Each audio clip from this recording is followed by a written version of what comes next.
एखादा भांडण-तंटा होतो आणि गुन्हा घडतो, त्याची फिर्याद दाखल केली जाते आणि दाखल केल्यानंतर त्या दोन पक्षकारांमध्ये आपसात तडजोड होते।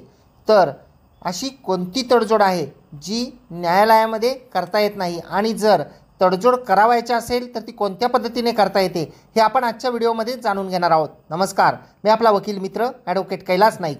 कायद्याचे म्हणजेच तुमच्या फायद्याचे बोलूया।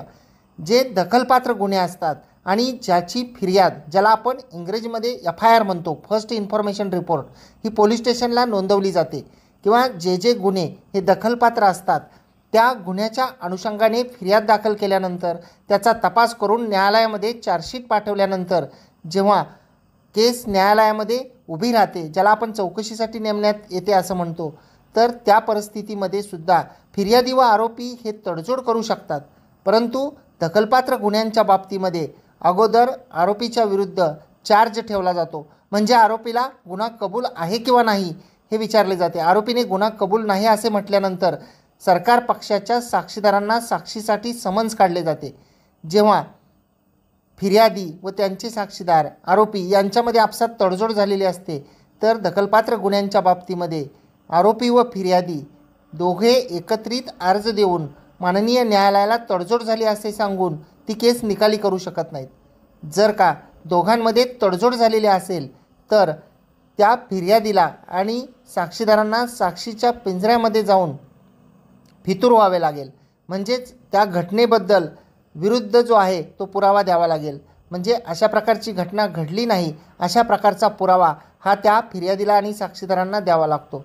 केवळ फिर्यादी व आरोपी या दोघांनी मिळून एकत्रित अर्ज दिला किंवा फिर्यादीने अर्ज दिला की मला ही केस काढून घ्यायची आहे, ती निकाली करण्यात यावी, तर अशा पद्धतीने ती केस निकाली होत नाही।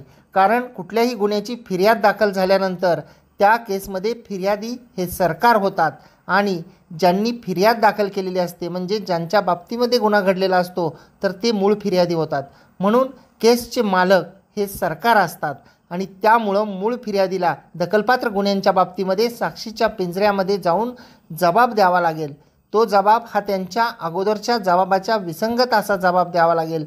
तसेच जर का जखमी साक्षीदार असतील तर त्या जखमी साक्षीदारांनासुद्धा त्या घटनेबद्दल त्यांच्या पूर्वीच्या जबाबाच्या विसंगत जबाब द्यावा लागेल। म्हणजे अशा प्रकारची काही घटना घडली नाही असे म्हणावे लागेल।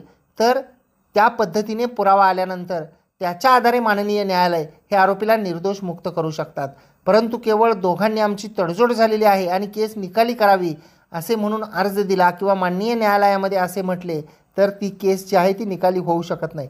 परंतु जर का फिर्यादीने प्रायव्हेट केस दाखल केलेली असेल, म्हणजे स्वतः न्यायालयामध्ये एखादी केस जर दाखल केलेली असेल आणि त्या प्रायव्हेट केसमधील गुन्हे जरी दखलपात्र असतील आणि ती केस चौकशीसाठी पोलिसांकडे गेलेली असेल, तपासासाठी गेलेली असेल, तर फिर्यादी हा त्यांनी प्रायव्हेट न्यायालयामध्ये डायरेक्ट केलेली जी केस आहे ती कोणत्याही स्टेजला काढून घेऊ शकतात, त्यामध्ये तडजोड होऊ शकते। अपेक्षा करतो की ही माहिती आपल्याला आवडली असेल आणि माहिती जर आवडली असेल तर माहितीला एक लाईक करा, व्हिडिओला शेअर करा।